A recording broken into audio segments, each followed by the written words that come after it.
Okay, so we're going to continue today. You got two handouts. You got exercise 211, which is what we're going to do in class today, and you also got assignment 202. Assignment 202 isn't due for a while. It's the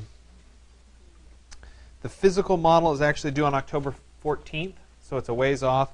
But the digital file, I make everybody turn that in on October 5th. So you're going to actually make a physical model. You're going to laser cut it.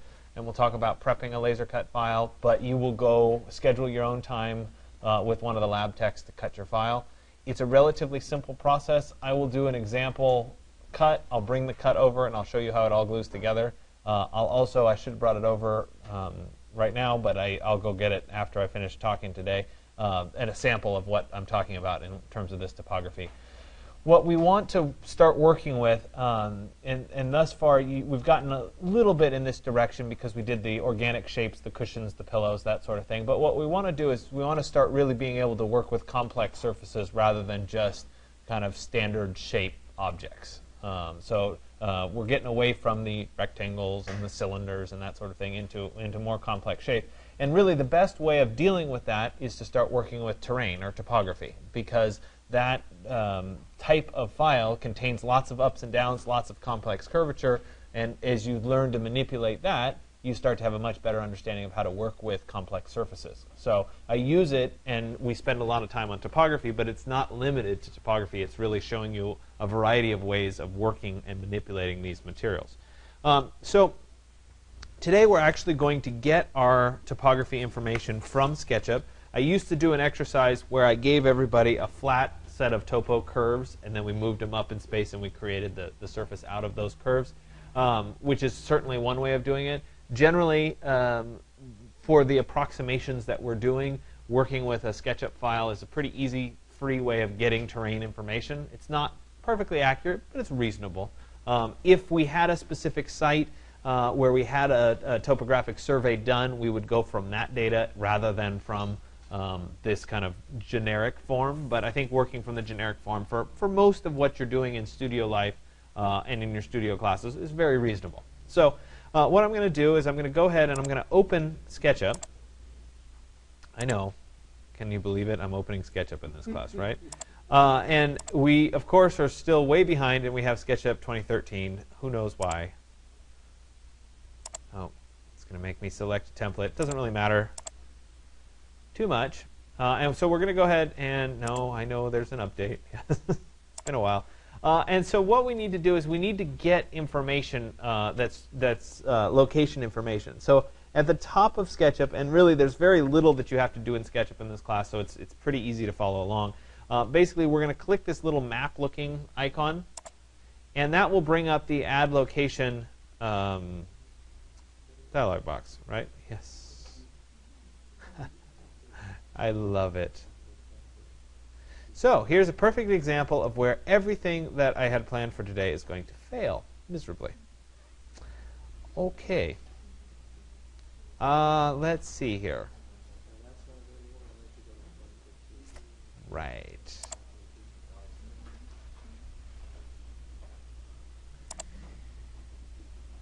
Okay. How do we want to deal with this? All right. So I tell you what. What we're going to do for right now is you're all going to get some time to work on your chairs and your tables. And I'm going to figure out how I'm going to solve this, because it doesn't do me any good to, if I can't get this information, I can't teach you anything. So let me think about this, and maybe I'll have you download a SketchUp file. I'll create it on my laptop or something. But yeah, so anyway, to be continued. Start working on your chairs. Let me work on this for a little bit.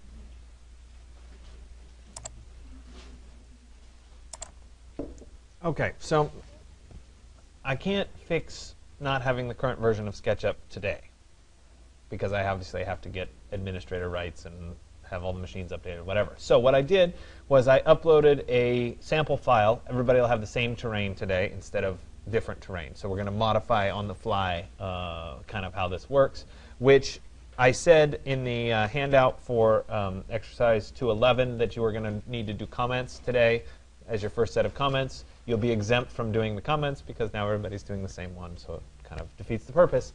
So anyway, if you navigate to exercise 211, which would be under Exercises, Digital Tools 2, Fall 2015, and then click on Exercise 211, you will see under the second bullet point of Part 1, here's a sample SketchUp file to work with. This was a Hawaii example, which works nicely because it has pretty good values to work with and whatever. So you'll want to right-click on this Hawaii example terrain and save link as, and save it to your flash drive. It'll turn up as a SketchUp model file, a .skp. And I'll go back through next class, hopefully after we get SketchUp updated for everybody. I'll walk you through the SketchUp part of this so you don't feel like you got lost in that. But I want to make sure that we still have a productive day-to-day and don't waste our time. So I have that SketchUp file already saved on my flash drive. I have a new Rhino document that's opened in large object inches as my template. And I'm going to go ahead and bring in that SketchUp file. And once again, I'm following along with the tutorial 5.23, Getting Topography from Google SketchUp. And so that's kind of where I am here. Okay, so we already have that. And so what I'm going to do is I'm going to go ahead and bring in the Rhino terrain. So I'm going to go to File and then Import.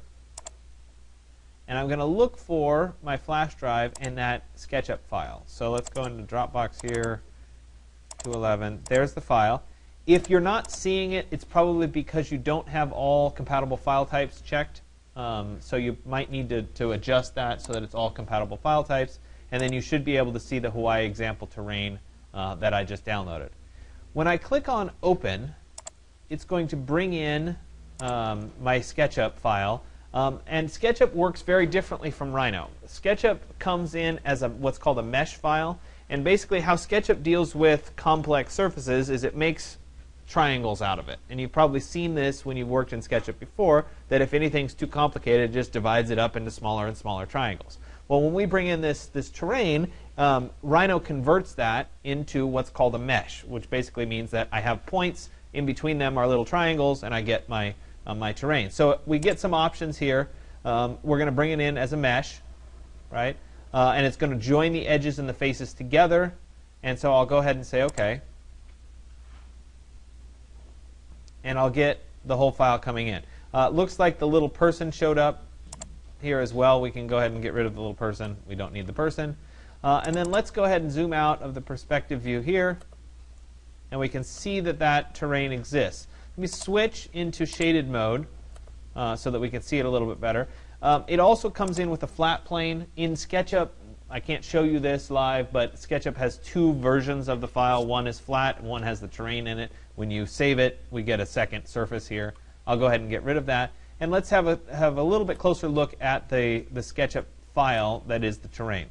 So if I look at this, we can see that it's made up of a bunch of little itty-bitty triangles, right? And so if we look carefully in this valley, for example, we get kind of a jagged step pattern because of the of the nature of the triangles.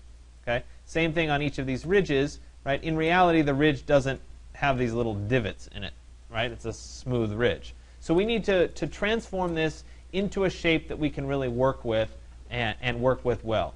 So we're going to use a command that's called the contour command. And it's Rhino tutorial 5.20 if you want to follow that one. But I'm going to go ahead and do it for you as well. And what we're going to do is we're going to cut contours in two directions. One is going to be in the X direction, one is going to be in the Y direction. And we're going to divide this surface up into a bunch of perpendicular lines. And then we're going to work from those lines.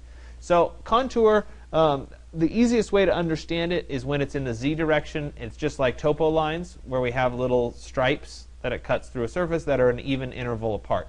We're going to do it in the X and the Y direction, so it'll look slightly different. So what I'm going to do is I'm going to go up to Curve, and then I'm going to select Contour. It's Curve from Objects, Contour. You can also just type Contour. And it's going to say up here, Select Objects for Contours. So the object that I want is this surface, right? And actually, before I actually get too far into this, I'm going to change my layer so that it's on layer 1 instead, so that these contours are created on a specific layer. So I have my object selected. I'll go ahead and press Enter when I'm done. Contour base plane, plane base point. This is basically the corner at which you want to start. So because this is a mesh, all of my normal object snaps don't work. so I actually have to come down here and I'm going to choose knot and vertex to be on, which will then allow me to snap to the mesh instead of to the surface because it's a mesh. Right? Then I'm going to turn on ortho and make sure I just go out. This is direction perpendicular to the contour planes. I'm going to go out in the x direction here. And I want to make sure that I'm way longer than wherever the surface is, because if I snap to the surface by accident, my contours aren't going to be the way that I want them to be. They're going to be kind of on a diagonal instead of flat. So I just want to make sure that I'm way off here in space. And when I click, it's going to say distance between the contours. And this is going to be a little bit of a guess because I don't know how big this piece of terrain is that I captured. If we knew how big it was, we could guess on what interval. So 1 foot, 5 foot, 10 feet, 100 feet, I don't really know. So I'm going to start at 50 feet and we'll see if it's too far apart or too close together. So I type 50 in the little foot sign, and it goes across my surface and creates a series of parallel lines that go up and over the surface. So if I were to turn off the Google terrain, we'd see that I basically have a bunch of lines that now represent one direction of the terrain. Does that make sense so far? Okay. What I'm going to do now is I'll turn this back on, and I'm going to perform the contour but in the opposite direction. So I'll go back to surface, curve from objects, contour, or type contour. Select objects for contours. I have to pick the surface again, the mesh. Right? One of the things that people will do, one of the steps that will trip you up, is if you don't go back and select the mesh anymore and you do a contour of the lines you just created, you'll end up with a bunch of dots. I'll show you an example of what that does in a second. Right? So I'm going to select the object, which is there, the surface. I'll go ahead and hit enter. Select the base point. We'll select right down here, same base point. And this time I'm going to go way off in the y direction. So I'll go up here. I'll go ahead and click. Now it says distance between the contours. It remembers my last value of 50 feet, so I don't have to put that in again. And I'll go ahead and hit enter. And I'll get another set. So let me go ahead and turn off the surface. And so now, right, I have what looks like a wireframe that represents the surface itself. Okay? What it is it's a series of individual curves that go across the surface and cross each other. Okay? So if I jump back into my top view, one of the ways I can confirm that this is correct is I can look and make sure that this is in fact an orthogonal grid. If I look in the top view and it's not a bunch of squares, we have a problem. Okay? So the next piece of this puzzle is that what I'm ultimately going to do is a curved network of all these curves. So it's a complicated curved network. Before we did just curves around the perimeter and maybe one curve or a second curve in the cushion, remember? This time it's a lot more complex than that.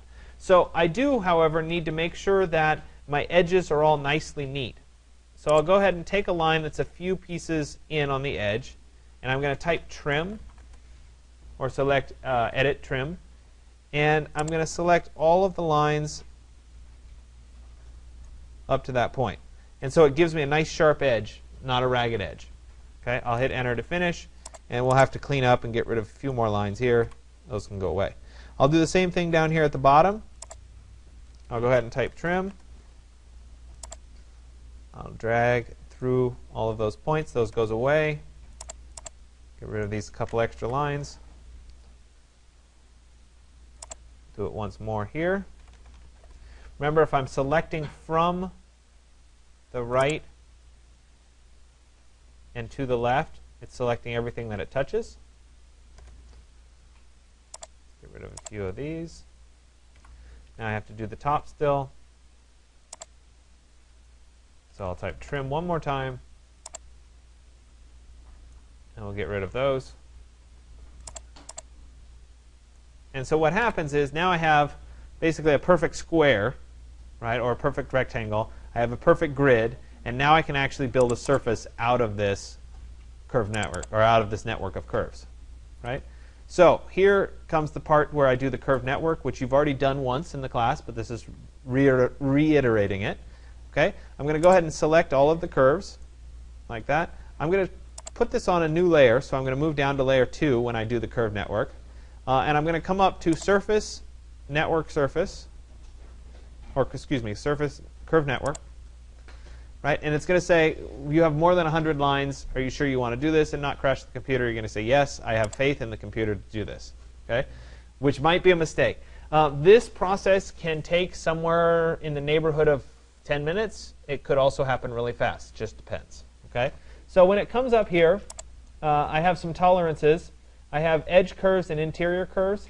I like to drop 1 decimal place on the edge curves so that it's not quite as precise, but it saves a little bit of processing power.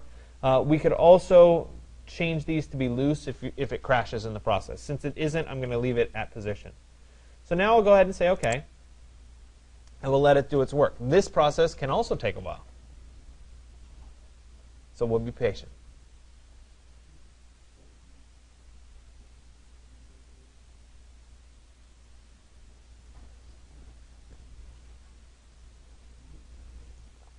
On the older machines, when we used to be in the other lab, this process could take like 20 minutes. So the good news is it doesn't anymore.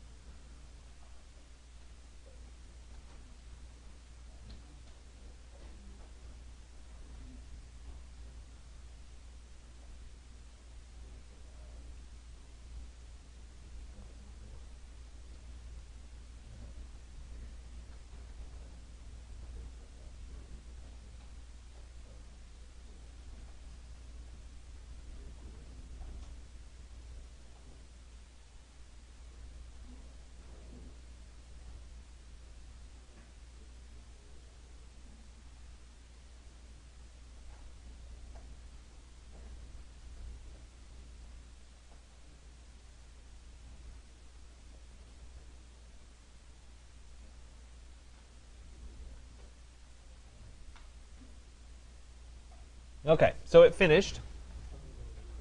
And once I do this, it's going to start moving very, very slow on the computer. So I have to be patient. Like if I try to zoom in, it's going to lag quite a bit.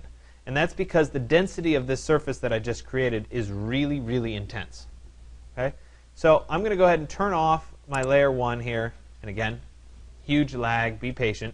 Right? And you see that this shape is now virtually a solid object, right? Because the lines and stuff are so dense together. If I select it by clicking on it, it will turn entirely yellow, as opposed to just seeing the edges.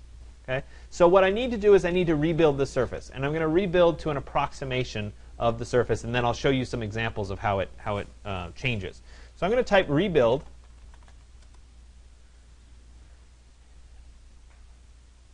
And this will bring up the rebuild dialog box, the rebuild surface here. I'm going to change my U and my V, and we'll start at maybe 500 by 500. Come on. And I'll go ahead and say OK. And after that's done, my computer should get a lot faster. Okay? And so I've changed the density of the mesh on the surface, basically. Okay? And so here we are with a relatively exact copy of the surface that I had. It's a little smoother. It's not quite as triangulated as the original surface, but I can still see how I can still see all of the individual little triangles? Do you see that? The remnants of those triangles? Okay. If I take this, and I'm going to copy a few instances so you can see how this changes. So let me go ahead and copy this in place, and I'm going to change the layer. Okay. So now I have 2 that are right on top of each other, okay, that are identical. I'm going to take the one that's on top, this blue one, and I'm going to rebuild it again. And this time, instead of 500 by 500, I'm going to do 100 by 100. Oops, if I can type. And I'll go ahead and say OK. Okay, so now I can start to compare. Okay, so my first surface was the purple one. Okay, and you see how we can still see the little leftover remnants of the triangles? When I rebuilt to 100 by 100, there's a little bit of the triangle left, right, in the valleys, but it's starting to smooth out a lot more than it was. You guys see the difference? Okay, so let's say that instead of doing it at 100 by 100, I copied it, and you don't have to copy it. I'm showing this so we can go back and forth between them all. And let me change to this layer. Okay, and this time I'm going to rebuild the green surface to maybe 50 by 50. That's okay. Okay? And when you see them overlaid, you can really start to see how they've approximated, right, versus the other. So let me go ahead and turn that off. And now when we look at it, right, there's almost none of those artifact triangles left. It's gotten much, much smoother, right? So the more I rebuild it, the less of those triangle artifacts that I get, and the smoother the surface is, right? And so you, as you're working on your project, have to decide what level of smoothing versus accuracy do you want, right? Because as I increase the smoothing, let me turn back on the original one, right? I decrease some of the accuracy. So some of the ins and outs that were represented by the triangle, I start to lose as I rebuild. If I rebuild too far, right, let me go ahead and turn off. Let me copy this in place. And we'll put it on this layer. And I rebuild this. Let's say I rebuild it and it's 10 by 10. Right? You see how I keep going down. Okay? Now it starts to be significantly smoother, and I start to lose more and more of the original shape. So let's turn this off. There it is, very, very smooth. Right? No triangles left at all. But if I compare it to what the original was, there's a lot of data that's not there anymore. Right? So this ridge is much shorter. Actually, each of these ridges is much shorter. Right? The valleys are not quite as sharp. So there's a distinct difference in all of them. So if I were to pull them out so that I'd see each one, let me do them in order here.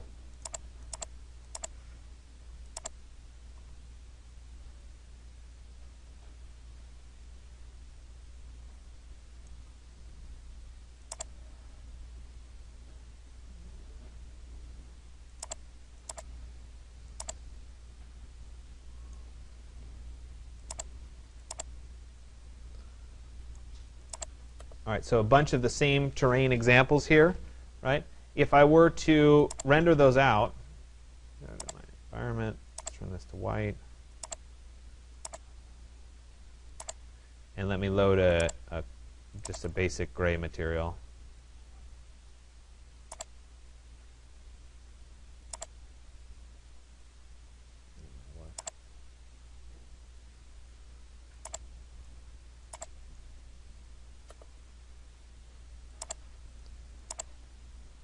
All right, so if we look at this,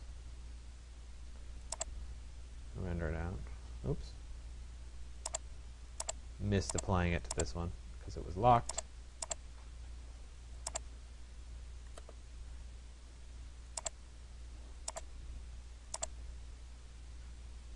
Let me do one more thing here.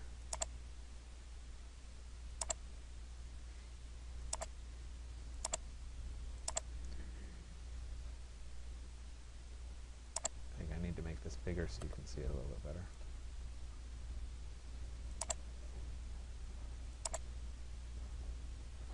Right, you can see artifacts of the original triangles in this, and it gets increasingly smoother as we go along with each version. Okay, I probably need a little bit more lighting. I'll do a better rendering so you can see the difference in each of these. The point is, the more you rebuild the surface, the finer and finer, the less and less of the detail that goes away. So we can see here we've got little sub-ridges going into this valley. The sub-ridges are still here. The sub-ridges are still here. But when we get to the 10 by 10, we lose those ridges altogether. Right? So it's just a matter of approximation, and you have to decide which one is the right level of approximation for what you're working with. Okay? So let me just double check where we are here.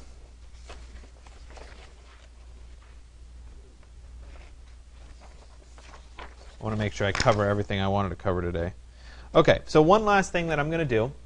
I'm going to work with this green one as an approximation. And what I want to do is I want to generate a flat topo map of what the topography is. So I'm going to use the contour command one more time. This time, the contour command will be in the Z direction instead of in the X and the Y. So I'll do it one last time. And so this time, let me create a new layer for this. And I'll call this topo lines, if I can type, which I can't. And I'll make that active. I'm going to work with this surface again. So I'm going to use contour. So once again, it's edit, or excuse me, curve from objects, contour, or I can type contour. My object is going to be this object. Go ahead and hit enter. My contour base point is exactly in the same place. But this time, instead of in the X or in the Y, I want it to be in the Z. So I'm going to switch my view so I can go straight up in the Z. I have to make sure that I am going straight up, which I am. And now I can specify an interval, right? And so this works just like topography. Maybe it's at 10 feet, maybe it's at 40 feet. Depends on how far or how dense you want the contours to be. So let's say that we want it to be at, oh, I don't know, 10 feet. I'll say 10 feet. And when I hit enter, we'll see it build up and generate those contours at every 10 feet.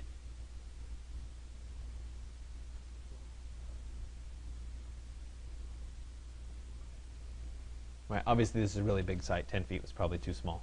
Right? I probably should have done 50 feet.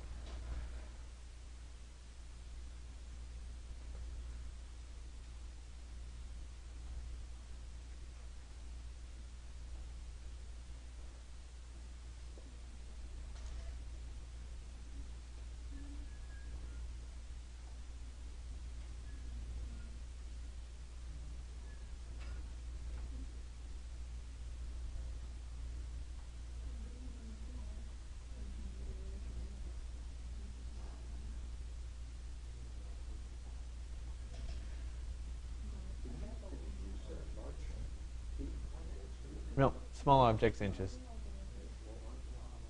Or large object inches, sorry.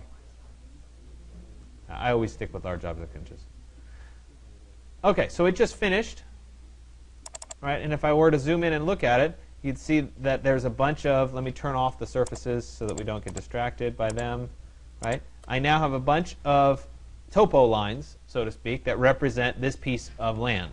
Okay? If I were to look at it in one of the front views, right, we'd see perfectly horizontal lines as a way of confirming that they are correct. Okay?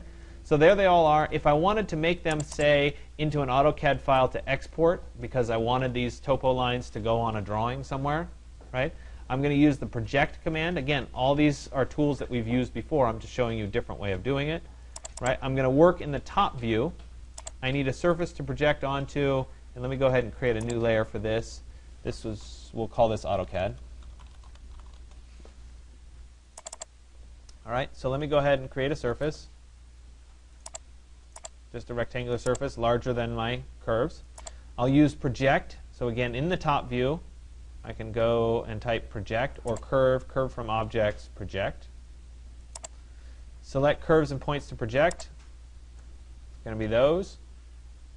All right, I'll hit enter. Select object to project onto. There's the surface. I'll go ahead and hit enter.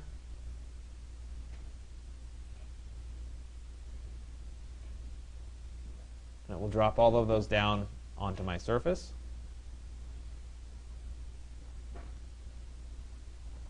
And again, I should have fewer density because it wouldn't be spending quite this long to do it. Make 2D faster? Maybe, except that we can't be confident in our scale at that point. You'd need an object that you can reference for scale. So it's a similar concept. We won't get to make 2D until later on. You're jumping ahead. Make 2D is far better for like sectional drawings and elevations and stuff. Okay, so here it is in its flat form. Right, there it is flat. I'm going to go ahead and move this over here. Okay, and with it selected, doesn't matter what view, I can go to File, Export Selected, and I can specify that I want this to become an AutoCAD file. Right? Notice that I also have the ability to make it an Illustrator file. I have quite a lot of output options. Okay? We're going to go with AutoCAD for this one because we're practicing AutoCAD. We're going to take it over and laser cut it, that sort of thing. We're going to deal with colors and all that sort of thing as we go forward. So I'll go ahead and click on Save. Oh, I have to give it a name first. And let me go onto my flash drive and save it.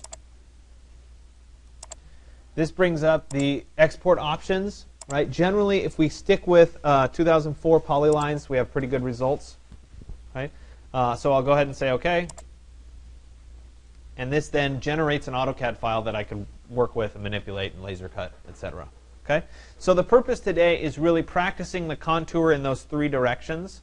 right? If you don't fully make it to the AutoCAD, I'm not overly worried about it. I did at the bottom of this say that I wanted you to model a meditation pavilion somewhere on this piece of property and do a few renderings of it. We're going to skip that, 6 and 7, so you don't have to do it. I do want to see the topography. I would love to see an AutoCAD file coupled with a rendering of the terrain itself, so you see the surface. You'll post those two things by the end of class today, and use any extra time that you have to deal with your chairs, right, and your tables. Remember, those are due next week, so time to finish them up, right? And if you have questions or you need help modeling or texture mapping or something, that's I'm around to help you do that as well. Are there any questions? No? Okay. We will come back and cover the SketchUp part of this. Hopefully the computers will be updated by Monday. I'm going to go have a fit over that, and we'll see if we can't get caught up from 2013.